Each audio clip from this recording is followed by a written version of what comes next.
Hello दोस्तों, आप सभी का स्वागत है आप सबका अपना यूट्यूब चैनल एजुकेशन जंप पे। आज है 3 अगस्त और 3 अगस्त से रिलेटेड जो भी इम्पोर्टेंट करंट अफेयर का क्वेश्चंस बनते हैं, सारे क्वेश्चंस को इस वीडियो में शामिल किया है। और इस क्वेश्चन से रिलेटेड जो भी एक्स्ट्रा फैक्ट बनेंगे साथ में उसको भी कवर करूँगा। और अगर आपको इसका PDF चाहिए तो आपको जुड़ना होगा हमारे टेलीग्राम चैनल से। टेलीग्राम चैनल से जुड़ने के लिए आप इस वीडियो के डिस्क्रिप्शन में जाइएगा, टेलीग्राम का लिंक है, उसके थ्रू डायरेक्ट हमारे टेलीग्राम चैनल से जुड़ सकते हैं। अगर आप हमारे चैनल पे नए आए हैं तो चैनल को कर दीजिएगा सब्सक्राइब और बेल आइकन को कर लीजिएगा प्रेस। तो वीडियो के अंत तक बने रहिएगा। इसमें हमने वही सारे क्वेश्चंस को सिलेक्ट किया है जो आपके एग्ज़ाम के लिए इम्पोर्टेंट है। तो चलिए दोस्तों, बिना देर किए हुए स्टार्ट करते हैं आज का करंट अफेयर। आज का पहला क्वेश्चन है कि G20 संस्कृति मंत्रियों की बैठक में भारतीय प्रतिनिधिमंडल का नेतृत्व किसने किया? तो ये किया है मीनाक्षी लेखी ने। भारत की संस्कृति राज्य मंत्री जो है मीनाक्षी लेखी ने भारत सरकार की ओर से G20 संस्कृति मंत्रियों का बैठक में भाग लिया। 2 दिवसीय बैठक की मेजबानी इटली ने 29 जुलाई और 30 जुलाई और 2021 में G20 की चल रही अध्यक्षता के दौरान करी थी।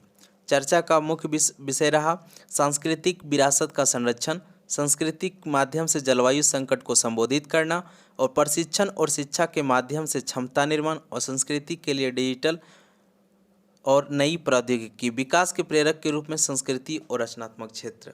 आपसे एग्जाम में पूछेंगे कि G20 का समिट कहाँ हुआ?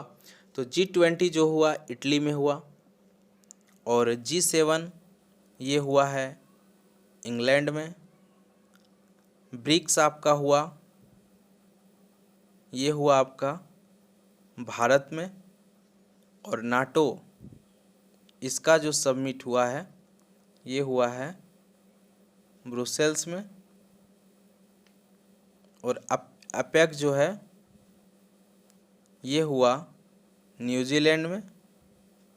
और SCO का जो हुआ है ये हुआ है दुशांबे में। आप इसको भी ध्यान में रखिएगा क्योंकि सबमिट एग्ज़ाम में अक्सर पूछते हैं एग्जामिनर, तो इसको आप ध्यान में रखिएगा। आज का दूसरा क्वेश्चन है कि हाल ही में लेखा महानियंत्रक के लिए कार्यभार किसने संभाला है? तो ये संभाला है दीपक दास। और इससे पहले आपको पता होगा सोमा राय बर्मन जी थे। दीपक दास ने 1 अगस्त 2021 को लेखा महानियंत्रक के रूप में पदभार ग्रहण किया है। CGA का कार्यभार संभालने से दीपक दास ने केंद्रीय प्रत्यक्ष कर बोर्ड में प्रधान मुख्य लेखा नियंत्रक के रूप में कार्य किया है। CGA का पद संभालने वाले 25वें अधिकारी हैं। तो आपसे पूछ सकते हैं कि ये दीपक दास जो बने हैं CGA वो कितने नंबर के हैं? तो आप याद रखिएगा इनका रैंक, ये 25वें अधिकारी हैं। CGA सरकार का खाता रक्षक है और संविधान के अनुच्छेद 150 से अपना जनादेश प्राप्त करता है। आप इसको ध्यान में रखिएगा। आज का तीसरा क्वेश्चन है कि टोक्यो ओलंपिक 2020 में महिला बैडमिंटन में किसने स्वर्ण पदक जीता है? तो ये जीता है चेन यू फे। तैचू सिल्वर मेडल। PV सिंधु आपको पता होगा ये जीती है कांस्य पदक। और आपको पता होगा जो मीराबाई चानू है ये मणिपुर इम्फाल की खिलाड़ी है और इसने वेट लिफ्टिंग में यानी 49 kg वर्ग में भारत को टोक्यो ओलंपिक 2020 में पहला पदक दिलाया है। तो आप इसको ध्यान में रखिएगा। PV सिंधु ने 1 अगस्त 2021 टोक्यो ओलंपिक में महिला एकल स्पर्धा में चीन के बिंगजियाओ को हराकर कांस्य पदक जीता। तो एग्जाम में आपसे पूछ सकते हैं कि PV सिंधु जो कांस्य पदक जीता वो किस खिलाड़ी को हराया था? तो ये चाइना का खिलाड़ी था, इसका नाम है बिंगजियाओ। तो आप इसको ध्यान में रखिएगा। इस जीत के साथ सिंधु ने व्यक्तिगत स्पर्धाओं में 2 ओलंपिक पदक जीतने वाली पहली भारतीय महिला और एकमात्र दूसरी भारतीय एथलीट बनकर इतिहास रच दिया है। इससे पहले जो PV सिंधु जो मैच हुआ था रियो ओलंपिक 2016 में, उसमें एकल बैडमिंटन में रजत पदक यानी सिल्वर मेडल जीता था। तो आप ध्यान में रखिएगा इसको। आज का फोर्थ क्वेश्चन है कि हाल ही में लोकमान्य तिलक राष्ट्रीय पुरस्कार किसने जीता है? तो ये जीता है साइरस पूनावाला। आज का 5th क्वेश्चन है, ऑलराउंडर इसुरु उदाना ने अंतर्राष्ट्रीय क्रिकेट से संन्यास ले लिया है, यह किस देश के खिलाड़ी थे? तो ये थे श्रीलंका के। श्रीलंका के बाएं हाथ के तेज गेंदबाज ऑलराउंडर इसुरु उदाना ने तत्काल प्रभाव से अंतर्राष्ट्रीय क्रिकेट से संन्यास की घोषणा कर दी। बाएं हाथ के मध्यम तेज गेंदबाज ने 2009 में ऑस्ट्रेलिया के खिलाफ T20 विश्व कप में अपना T20 डेब्यू किया था, जिसमें श्रीलंका पाकिस्तान से फाइनल में हार गया था। उनका पहला वनडे मैच 2012 में भारत के खिलाफ आया था, तो आप इसको भी ध्यान में रखिएगा। आज का 6th क्वेश्चन है कि हंगेरियन ग्रांड प्रिक्स 2021 किसने जीता है? तो ये जीत लिया है स्टीवन ओकान ने। स्टीवन ओकान की यह पहली फार्मूला 1 रेस जीत है और इस जीत के साथ उन्होंने मैक्स वर्स्टैपन से फार्मूला 1 चैंपियनशिप की बढ़त ले ली है। Hungarian grand prix 2021 formula 1 world championship का 11वां दौर था। तो आपसे पूछ सकता है कि Hungarian grand prix 2021 formula 1 world championship का कौन सा दौर था? तो आप इसको याद रखिएगा, 11वां। सेबेस्टियन वेटेल ये मर्सिडीज ड्राइव करते हैं और ये जर्मनी के हैं और ये दूसरे स्थान पे रहे हैं। और लुइस हैमिल्टन ये भी मर्सिडीज ड्राइव करते हैं, ग्रेट ब्रिटेन के खिलाड़ी हैं और ये तीसरे स्थान पे रहे हैं। तो आप इसको भी ध्यान में रखिएगा। एग्जाम में ऐसे भी पूछ लेते हैं कि लुइस हैमिल्टन कहाँ के खिलाड़ी हैं, इस टाइप से करके, तो आप इस तरह भी याद रख सकते हैं इसको। आज का 7th क्वेश्चन है कि मुस्लिम महिला अधिकार दिवस कब मनाया गया? तो ये मनाया गया 1 अगस्त को।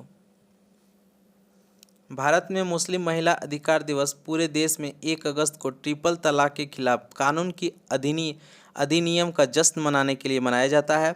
और पहला मुस्लिम अधिकार दिवस जो मनाया था 2020 में, तो आप इसको ध्यान में रखिएगा। और जुलाई में जो मनाए गए हैं महत्वपूर्ण दिवस, आप इसको एक बार देख लीजिए, क्योंकि अब अगस्त का स्टार्ट हो गया है, तो आप अगस्त का इम्पोर्टेंट जो डे होगा उनको याद रखिएगा। तो जुलाई में जो है उनको रिवीजन कर लेते हैं। 1 जुलाई को GST दिवस, राष्ट्रीय चिकित्सक दिवस, डाक कर्मचारी दिवस और नेशनल चार्टर्ड अकाउंटेंट्स डे।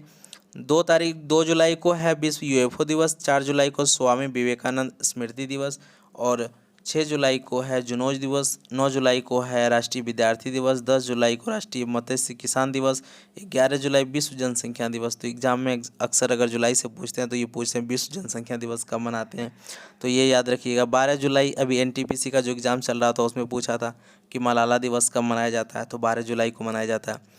15 जुलाई को विश्व युवा कौशल दिवस, 17 जुलाई को अंतर्राष्ट्रीय न्याय दिवस और 18 जुलाई को मनाते हैं नेल्सन मंडेला दिवस। आप इसको ध्यान में रखिएगा, नेल्सन मंडेला दिवस 18 जुलाई को मनाते हैं। 20 जुलाई को शतरंज दिवस और इसके साथ विज्ञान अन्वेषण दिवस भी मनाते हैं।